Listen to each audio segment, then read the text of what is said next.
그래서 오늘 이사야서 53장은 제가 아까 말씀드린 바와 같이 600년 전에 미리 하나님께서 메시아가 받을 고난에 대해서 메시아가 와서 그냥 아무 맥락도 없이 막 해가지고 전 세계를 구원하는 것이 아니라 먼저 그가 와서 고난 당한다.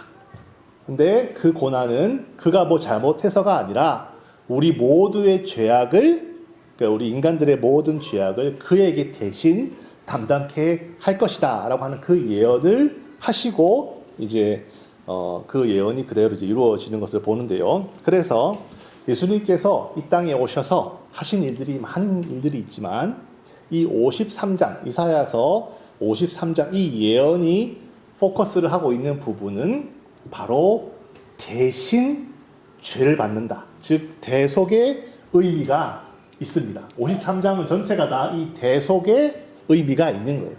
대속. 대신 속한다는 거예요. 대신 내가 값을 치른다라는 뜻의 그 의미가 이 53장에 곳곳에서 나와 있습니다. 그래서 53장을 보셔도요. 53장에 예를 들면은 4절에 보시면은 우리의 질고를 지고 우리의 슬픔을 당한다라는 말도 있고 6절에 보시면은 우리 모두의 죄악을 그에게 담당시키셨어요. 말씀을 준비를 했나요?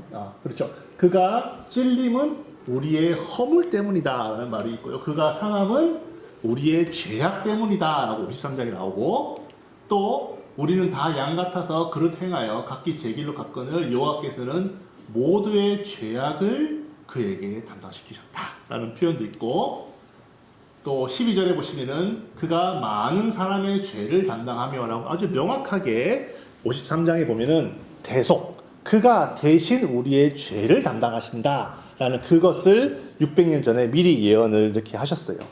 그래서 그 예언 그대로 예수님께서는 이제 2000년 전에 이스라엘의 예루살렘에 오셔서 우리의 모든 죄를 담당을 하셨는데 이렇게 이사야서에서만 그가 우리의 죄를 담당한다라고 말씀한 대속의 의미가 여기에서만 나오는 것이 아니라 사실 성경을 자세히 읽어보면요. 성경은 처음부터 하나님인 내가 너를 위해 죽겠다라는 선언을 아주 처음부터 하고 계세요.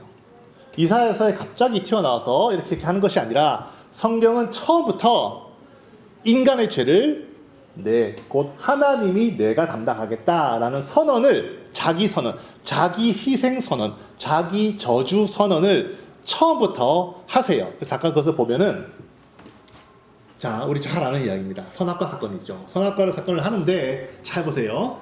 분명히 하나님이 아담에게 그렇게 말씀했어요. 동산에 너가 먹고 싶어하는 수많은 포도, 사과 아주 많이 있어요. 아무거나 먹어라. 다 먹어도 괜찮은데 오직 하나만 먹지 말아라. 선악을 알게 하는 나무의 열매는 먹지 말라고 하셨는데 보세요. 너가 먹는 날에는 반드시 죽으리라. 자, 이 말은 1차적으로는 여기 보면 영어도 이렇게 해석이 되어 있어요. You will surely die. 너가 먹으면 너가 죽는다라는 말이 되어 있어요. 그렇죠? 근데 히브리 원문은 사실은 이 주어가 you가 아주 모호합니다. 히브리 원어에는요. 오히려 한국 번역이 더 가까워요. 네가 먹는 날에는 반드시 죽는다. 물론 1차적으로는 아담이 영원한 저주에 처하는 건 맞아요. 아담이 영원한 저주죠. 영원한 생명을 잃고 영원한 저주 가운데 죽음을 경험하는 것은 맞지만 사실 이것은 문학적인 표현이 있어요. 이중적인 표현이에요. 어떤 표현이냐면 너가 먹는 날에는 반드시 죽는다. 누가 죽는다고요? 얘가 아니죠. 아담이 먹고 나서 그 다음 누가 죽었습니까? 아벨이 죽고요. 또 선량한 많은 선지자가 죽고요. 결정적으로는 너가 먹는 날에는 중의적인 의미로 예수 그리스도가 죽는다라는 해석도 2차적으로 맞는 해석이 돼요. 왜냐하면 히브리어는 상당히 모호하게 쓰여져 있어요. 누가 죽는다는 주어가 영어처럼 확실하게 되어 있지가 않아요. 자, 그러고 나서 이 계시가 점점점 더 확실해집니다. 자, 창세기 15장에 가면요. 하나님이 아브라함하고 계약을 맺습니다. 어떤 계약을 맺냐면요. 아브라함아, 내가 너에게 하늘의 별과 땅의 모래와도 같은 많은 자녀를 주겠다. 그리고 그 자녀가 거할 땅을 내가 너에게 가나안 땅을 주겠다. 라고 약속을 하세요. 하나님께서 약속을 하세요. 그런데 그 약속을 할 때 그 당시에는요 율법이 없었어요. 그러니까 고대 근동지방 미드리스트 그 지역의 고대 엔션트 그 땅에 살고 있는 그 사람들의 풍습대로 하나님이 아브라함하고 계약을 맺는데, 어떻게 계약을 맺냐면 먼저 너가 이런 동물들을 잡아라. 잡아서 반으로 쪼개라. 무시무시하죠. 반으로 쪼개가지고 이렇게 쭉 늘어놓고, 그 당시에 고대 근동지방은요 이 동물 사이로 그 계약하는 당사자들이 쌍방이 있을 거 아니에요. 상대방이 너나가 있을 거 아니에요. 그들이 이렇게 동물 사이를 지나가면서 하는 의식을 합니다. 이게 바로 계약의 의식이에요. 그 당시에 왜 이렇게 하냐면 누구라도 계약을 깨는 자는 이 동물처럼 몸이 갈라져서 죽을 것이다 라고 하는 거예요. 그러니까 여기를 지나가면서 그렇게 만약에 너가 나와 맺은 계약을, 약속을, 언약을 어기면 내가 이렇게 동물처럼 저주받을 것이야 라는 식의 풍습이 고대 근동지방에 있었습니다. 그런데 창세기 15장을 자세히 읽어보면요 그 어떠한 구절도 이렇게 아브라함은 누워 있습니다. 오직 하나님만 지나가세요. 이게 무엇을 말하느냐? 만약에 내가 너에게 하늘과 같은 별 같은 많은 자손을 주고 가나안 땅을 주겠지만 둘 중 누구라도 계약을 어겨서 만약에 하나님의 이 복이 깨어지는 날이 온다면, 즉 죄 때문에 하나님과 인간의 관계가 깨어진다면 내가 이 동물처럼 저주를 받겠다라는 하나님의 자기 희생, 자기 저주 계시를 아담에게 이어서 아브라함에게 또 한 번 하십니다. 즉 인간과 하나님 사이에 죄 때문에 끊어지는 날이 온다면 누가 저주받는다고요? 하나님, 내가 바로 저주받겠다. 처음부터, 창세기 처음부터 하나님이 인간들이 그렇게 약속을 하세요. 예수님이 이 땅에 오셔가지고 괜히 하필이면 2000년 전에 오죠. 요즘 같은 달에 오면 사형도 없잖아요. 그죠? 사형은 있지만 사형 집행 안 하잖아요. 차라리 요즘 시대에 오셨더라면 십자가 같은 그런 잔인한 형벌을 받지 않고 편안하게 감옥에만 계셨을 텐데 라고 생각할 수 있지만 절대로 그렇지 않아요. 하나님은 처음부터 인간과 하나님 사이에 죄가 끼어들면 내가 저주받겠다. 내가 너희를 낳은 부모니까, 내가 너희를 창조한 내가 아버지 하나님이니까 내가 대신 죽겠다. 내가 대신 저주받겠다라는 약속을 처음부터 하시고 아담에게도 약속하시고 아브라함에게도 약속하시더니 이제는 이 계시가 점점 확실해져서 모세는 율법을 줍니다. 율법을 주는데 이스라엘에게는 율법을 주는데요. 이 율법 중에 제사라는 법이 있는데 이 제사법은요 우리 인간이 생각하기엔 참 이상한 법이에요. 우리가 생각하기에는 만약에 제가 길을 가다가 사람을 때렸습니다. 그럴 리는 없겠지만 사람을 제가 툭 때렸어요. 그러면 제가 벌을 받아야 되겠죠. 그렇죠? 그건 당연한 이야기입니다. 아니 제가 때렸는데 제가 사람을 때렸는데 내가 벌을 받아야죠. 내가 벌금을 내든 아니면 내가 감옥에 가든 내가 벌을 받아야 되는 것이에요. 이게 정상적이고 상당히 이성적이고 합리적인 벌입니다. 그런데 이스라엘은 그렇지가 않아요. 신기한 법을 주시는데 어떤 법을 주시느냐? 제사법입니다. 그래서 이스라엘 사람이 죄를 범해요. 그러면 이스라엘 사람과는 아무 상관이 없는 무고한 양을 잡아서 죽입니다. 그래서 그 피로 제사 지내면 그 죄가 용서를 받아요. 이게 여러분 이게 말이 됩니까? 아니 벌을 내가 죄와 벌이라는 것은 내가 죄를 지었으면 내가 벌을 받아야지. 그게 상식 아닙니까? 그런데 이스라엘은 이상하게 율법을 주셔가지고 너의 죄를 다른 누군가가 무고한 양이, 무고한 염소가, 무고한 소가 피를 흘려서 죽여서 그 피가 땅에 떨어지고 그 제사가 하늘에 올라가면 너가 지었던 죄를 내가 용서해 주겠다라고 하는 이런 상당히 비합리적이고 말도 안 되는 법을 이스라엘에게 율법으로 주세요. 그러니까 사람들은 뜻도 모르고 이유도 모르고 내가 죄를 지으면 양을 쩔레쩔레 뜯고 갑니다. 그래서 성전에 딱 들어가서 양을 스스로, 제사장이 하는 게 아니에요. 본인 스스로 그 양을 찔러서 피를 내고 껍질을 벗기고 배를 갈라서 내장을 끄집어내요. 여러분 얼마나 잔인합니까? 여러분 한번 이게 말이어서 그렇지 여러분 동물 죽여봤습니까? 피나게 동물을 죽여봤냐고요 우리가. 이게 감이 잘 안 옵니다. 근데 저는 어렸을 적에 제가 살던 집에 이제 제가 있으면은 학교, 저 국민학교죠. 그 당시에는 국민학교로 이렇게 쭉 걸어가는 그 길 중간에 개를 잡는 집이 있었어요. 제가 한국에 7, 80년대는 그랬어요. 개를 잡는 집이 있었어요. 그래 그때를 지나가는데 한 번은 개를 잡는 소리가 들리는 거예요. 그런데 저는 보지도 못해요. 왜냐면 안쪽이니까. 근데 그 소리가 얼마나 처절한지 지나가는데 무서워서 그 길을 못 지나가겠어요. 왜냐면 개가 죽는 소리가 너무 무서운 거예요. 너무 뭐 머리가 쭈뼛쭈뼛 서고 무서워서 그 길을 못 지나가겠는 거예요. 왜냐면 개가 죽으니까. 멀쩡한 개가 죽으니까. 그렇잖아요. 우리가 저는 마켓에서 오징어를 죽은 오징어를 사와도 이 반으로 자르라 그러면 잘 못 자르게 무서워서 이게 미끌미끌거리고 느낌이 하여튼간 이상해서 못 자르겠는 걸 잔인하니까 너무 잔인하니까. 그런데 내 죄 때문에 아무 상관도 없는 양과 염소를 내가 죽여서 피를 내야 된다니까. 그것도 이 양도 원래대로라면요 자기 집에서 기르고 있는 자기 반려양, 반려소, 반려염소입니다. 한마디로 자기가 새끼를 받아서 자기가 풀을 먹이고 자기가 털을 깎고 자기가 돌아다니면서 자기가 키우던 정말 내 마음과 내 정말 정성이 들어있는 그 양을 내 죄 때문에 잡아다가 아무 이유도 모르는 얘를 잡아 죽여야 되는 거, 피를 내야 되고 각을 떠서 내장을 끄집어내야 되는 거예요. 그러니까 얼마나 이것이 잔인합니까? 얼마나 무시무시한데. 그러니까 이것을 보고 죄를 덜 짓는 효과도 있다고 하더라고요. 그렇게 하지만은 본래적인 의미는 우리 모두의 죄를 너가 담당하지가 않고 너 이외의 다른 자, 즉 자기 저주 계시, 즉 하나님 내가 대신 이 죽어가는 양처럼 죽어가는 소처럼 내가 죽겠다라고 하는 이야기를 대표적으로 아담, 아브라함, 모세에게 그렇게 계시를 하시고 그 계시의 같은 선상에서 이제는 이사야 선지자가 하나님이 직접 오셔서 그가 질고를 당하고 그가 정말 고통을 당한 왜? 우리 죄악 때문에. 그래서 그 계시의 완성이 바로 2000년 전에 예수 그리스도가 이 땅에 오셔가지고 십자가에 못 박혀 죽으심으로써 그 모든 우리 인간에게 하나님과 단절되게 했던 그 죄가 끝나버린 거예요. 끝나버린 거예요. 사람들이요, 이 죄의 문제에 대해서 기독교를 오해하는 사람들은요, 기독교인들은 죄를 가볍게 생각한다라는 그런 오해가 있어요. 왜?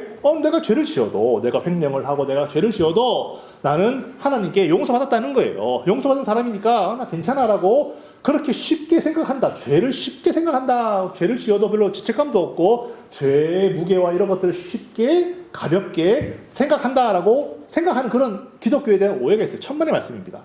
기독교는요 결코 죄를 가볍게 여기는 종교가 아니에요.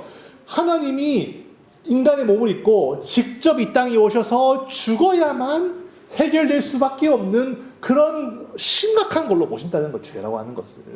그만큼 심각한 것이에요. 그래서 하나님의 아들이 직접 이 땅에 오셔가지고 십자가에 달려 죽으심으로 해결한 일이에요. 여러분, 우리가 양을 잡아본 일이 없고 염소를 잡아본 일이 없기 때문에 뭐 제사 지내는 것, 양을 잡는 것, 염소 잡는 것, 그게 감이 잘 안 와요. 예수께서 십자가에 달려 죽으셨다. 뭐 알겠어요. 알겠는데 뭔가 감이 오지 않아요. 그래서 제가 어떻게 하면 이거를 좀 더 할까 하다가 제가 준비를 한 게 있어요. 자, 보세요. 제가 이제 주중에 홈디포에 가서 이거를 좀 제가 준비해 봤는데요.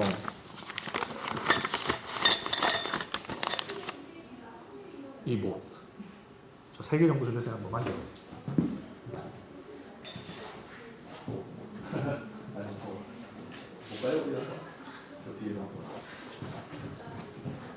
자, 보세요. 이 못. 아마도 예수님 당시에는 저것보다도 훨씬 더 투박하고 크고 거칠었겠죠. 이 못을 여러분 생각해보세요. 여러분 몸에 그 못이 박힌다고 생각해보세요.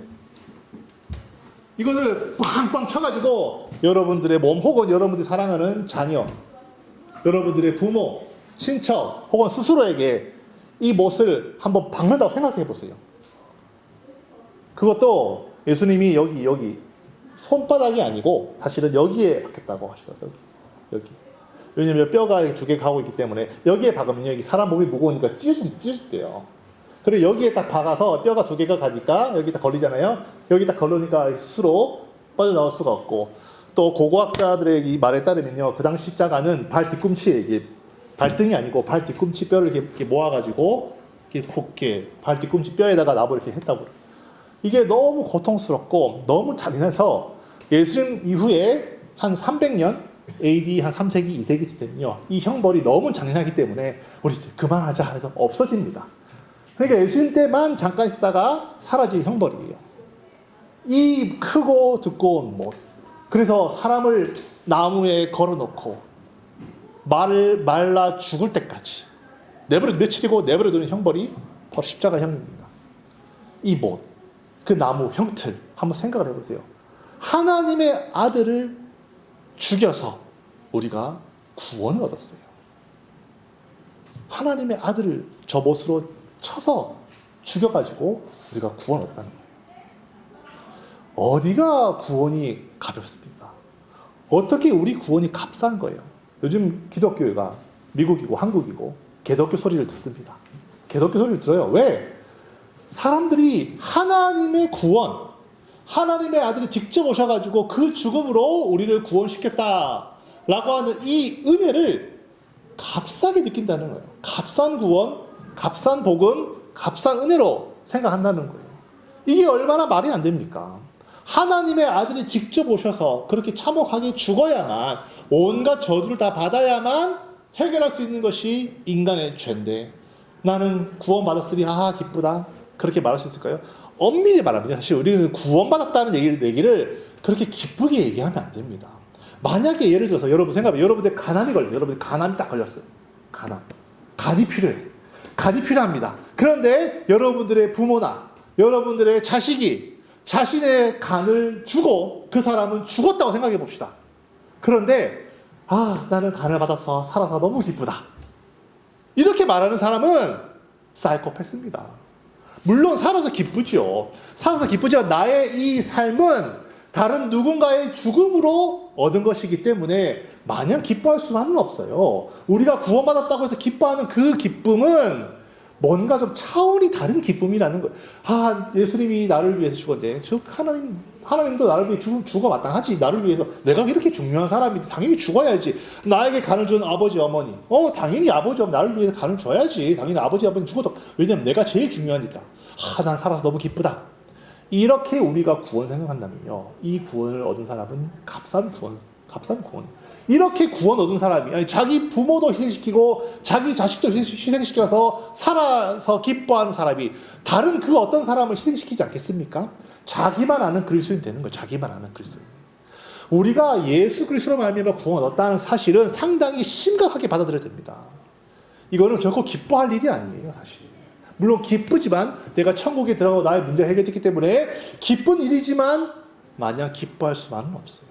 왜냐하면 이것은 예수 그리스도 하나님의 아들의 희생으로 내가 살아난 것이니까. 그래서 갈라디아서 2장 20절에 구원 얻은 사람들이 살아가야 할 삶의 모습은 이렇습니다. 내가 그리스도와 함께, 다 같이 읽어볼까요? 내가 그리스도와 함께 십자가에 못 박혔나니 그런즉 이제는 내가 사는 것이 아니요 오직 내 안에 그리스도께서 사시는 것이라. 이제 내가 육체 가운데 사는 것은 나를 사랑하사 나를 위하여 자기 자신을 버리신 하나님의 아들을 믿는 믿음 안에서 사는 것이라. 우리는 구원 얻은 사람이라면 이제는 나 대신 죽으신 예수 그리스도, 그분의 삶을 사실 우리가 이어서 살아가는 사람이 되어야 하는 것입니다. 그렇지 않으니까 개독교인 소리 듣는 거예요. 내가 구원받았으니 다 나를 위해 살아야 된다는 거예요. 내 마음대로 해도 하나님 날 용서해 주시고 내 뜻대로 해도 하나님, 어디가 내 뜻이 있고 내 마음이 있습니까? 이제는 그분의 뜻이 무엇일까? 그분이 이 땅에서 못다 이룬, 즉 나를 믿는 자는 내가 한 일을 저도 할 것이요 나보다도 더 큰 일을 할 것이다. 그러면 주님, 당신이 나를 살려주셨으니 나를 통해서 주님께서 하실 더 큰 일이 무엇입니까? 라고 항상 물어보는 삶을 살아야죠. 우리는 그렇게 살아야만, 이 땅에 많은 그리스도인들이 구원 얻었으니 이제 자유롭게 살아야지 라고 생각한다 하더라도 제발 우리 교회 성도들만은 그렇게 살지 않기를 바랍니다. 우리는 이 구원을 결코 가볍게 생각해서는 안 됩니다. 너무나도 무거운 책무를 우리가 받았기 때문에 이 땅에서 주님의 몸된 교회의 지체로서 내가 어떻게 살아가야 될지를 항상 성령님께 물어가면서 한 걸음 한 걸음 그렇게 하나님의 몸된 교회의 지체로서의 삶을 살아갈 수 있는 여러분과 저가 되기를 예수의 이름으로 축원합니다. 이 구원이 우리에게 이루어지기까지 하나님의 아들이 그렇게 고통당하셨다는 거예요. 그 고통으로 낳은 여러분과 저, 자식을 낳아본 엄마들은 잘 알겠죠. 자식을 낳는 고통이란 무엇인가. 그 고통을, 무게를 알고 이제 여러분과 제가 그 구원 얻은 사람으로서 합당한 그런 삶을 살아가시기를, 저도 그렇고요. 저도 지금 저에게 하는 말입니다. 저도 그렇게 살아가지 못할 때가 많기 때문에 저에게 하는 말입니다. 저도 그렇게 살 수 있고 여기 계신 모든 분들이 다 그렇게 살아갈 수 있는 자가 되시기를 예수의 이름으로 축원합니다. 아멘. 우리 시간 기도합시다. 우리 시간 기도할 때는 주여 정말 나의 구원, 하나님이 나를 살려주신 데는 다 그만한 이유와 목적이 있을 것입니다. 나를 불러주시고 구원시켜주신 데에는, 우리 모두를 다 살려주신 데에는 다 그럴 만한 이유와 목적이 있습니다.